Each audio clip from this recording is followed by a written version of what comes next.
Is there more to the Oseram character than brawling, drinking, and shouting? Simply put, dear reader, there is not.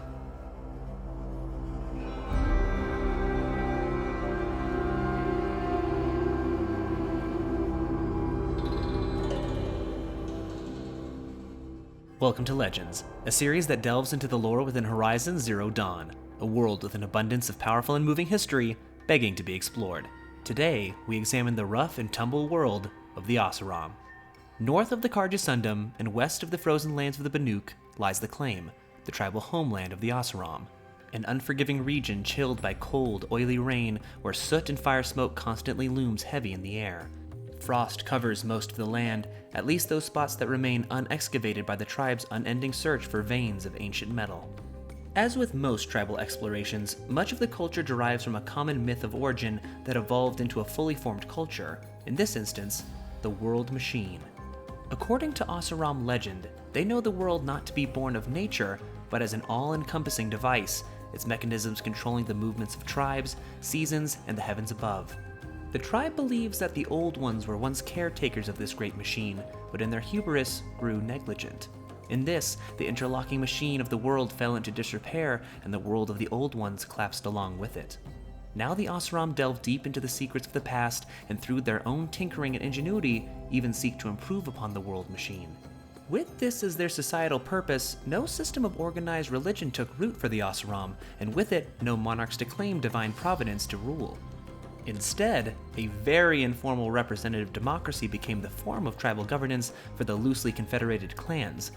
The tribe holds independence among its highest virtues, and in this, clans in their respective villages elect tribal wise men known as ealdormen to both voice and receive grievances of the people in hopes of resolving matters of the day. Spirited debate, to put it lightly, is a cornerstone of Oseram culture. It's even been said that for the Oseram, arguing is essentially their cultural pastime. This unparalleled freedom of expression is truly unique among their tribal counterparts. Where strict tribal hierarchy is the norm among the Nora and the Karja, the Oseram quite literally spit at the notion of such institutions. Lines of tribesfolk queue up day and night to debate matters of tribal policy and taxation, where one's voice will only be heard if said forcibly upon their peers. Though blunt and often unrefined, to the Oseram, their word is truly their bond. Though some values and characters vary from clan to clan, this appears to be a cultural constant, for with this degree of freedom comes a high level of personal accountability. When an Oseram makes a vow, it's viewed as a contract, and is expected to follow through on said claims. When this integrity is compromised, this break of trust is held as a crime.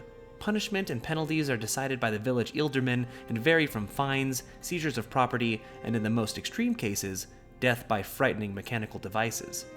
These vows are not solely exclusive to the workings within the tribe, but their skills have been commissioned by others before. This because the Oseram are renowned for their mastery of mining, technology, and mechanics. Whether forging mighty warhammers, thick armor plating, or the most intricate gears and clockwork, their craftsmanship is second to none. This societal obsession even dictates many surnames of the tribe, such as Forgewife, Smithson, Bladewife, Delverson, and Forgewoman. This is why many Oseram were commissioned to construct the great elevator in the Karja capital city of Meridian, a monumental accomplishment of the era. They worked to modify the technologies of hunted machines to construct weapons far more advanced to that of their contemporaries, such as their famed cannons and forge-fire flamethrowers. It was in this mastery of metal and might that saw the Oseram play a pivotal role in the history of their neighbors to the south. As with all tribes we encounter in Horizon, none were left unscathed by the tyranny of the Mad Sun King Jiran and his Red Raids. Though Karja-Oseram relations had been amiable in the past, this time in history would see many from the claim enslaved or sacrificed in the name of appeasing a wrathful son. This would be the case for the fearsome warrior, Ursa. She had fought bravely alongside her brother Erend and fellow warrior Derval against the Karja invaders, but was eventually taken prisoner, destined to be sacrificed in the infamous Sun Ring. This, however, would not come to pass. Refusing to meet her end, she ended the lives of two of Jiran's elite warrior kestrels. Her reward saw her life spared, but only to serve as a palace slave presumably until her death. This, however, would lead to a very unlikely relationship that would eventually topple a kingdom. While in the palace, Ursa and Prince Avad, second son of the king, would form a bond that would be deeper than merely friendship. It was in this that the two conspired to orchestrate her escape back to the claim, a success that would see them reunited 2 years later. After Duran sacrificed his eldest son and heir, Kandamon, for speaking out against his father's monstrous practices, Avad could see his life would soon be forfeit as well. That very night, he and his honor guard slipped away from the City of the Sun, destined for Oseram lands to the north. Embarking to those so venomous to the Karja regime could have proved disastrous to his luminance, but it was a gamble that Avad had to take, and one that would ultimately pay off. Upon reuniting, Ursa would repay the kindness Avad had shown her. She used her influence among her people to enlist the aid of warlords and freebooters to Avad's cause, and after months of preparation, the prince would return to Meridian. Even with his allies at his side, the towering walls of the city would have proven too great an obstacle to overcome, but thanks to Oseram ingenuity, they would crumble in the face of liberation. Cannons the likes the Sundom had never seen roared, and the outer defenses fell before their might. Once weakened, Avad used his knowledge of the city to attempt to seize control with as few civilian losses as possible. His forces would scale the walls beneath the Temple of the Sun, cross the great aqueducts directly into the palace, while the main force would overwhelm the barricaded city gates with cannon fire. Eventually, the city was taken, Duran was slain, and the day was won, ushering in the new regime of Avad, 14th in the radiant line of Karja kings. None of this would have been possible without Oseram intervention, a fact that the young Sun King has never forgotten. As Duran had his kestrels as his personal guard, Helis chief among them, Avad appointed Ursa as captain of the vanguard, and would prove instrumental in maintaining the tenuous newfound alliance between the two tribes. Though determined to right the wrongs of his father, despite Avad's best efforts, not all were willing to forgive and forget the sins of the past. One in particular was Derval. One of many whose life was torn asunder due to the mandate of Duran, Derval was brought true suffering during those dark times.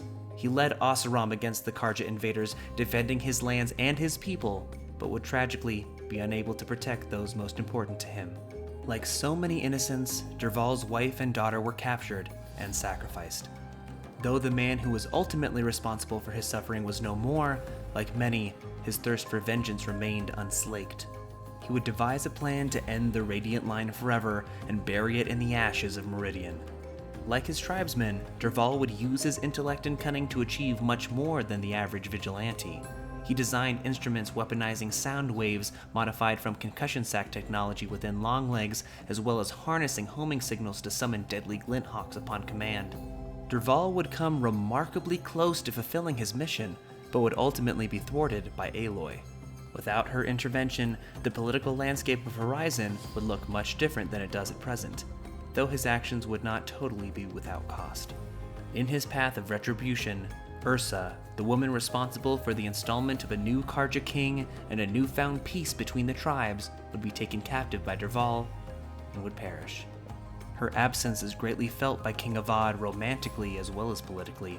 In the interim, her brother Erend assumed control of the Oseram vanguard in Meridian, and though is often doubtful of his own ability, he has proven more than capable in his newfound role. In our present position, we have only scratched the surface of Oseram culture, only afforded brief glimpses into the day-to-day life of the tribe. We are told settlements such as Freeheap are indicative of tribal architecture, but larger settlements such as Mainspring as of now still elude us. All in all, the Oseram are a strong-willed and capable people. It's not hard to imagine a world where the Oseram will soon far outpace their contemporaries with their knowledge of the metal world. As of now, they remain entrenched in their desire to uncover the mysteries of the past. But I'm sure I'm not alone in wanting to see what might be the next chapter in the steel-forged pages of the Oseram.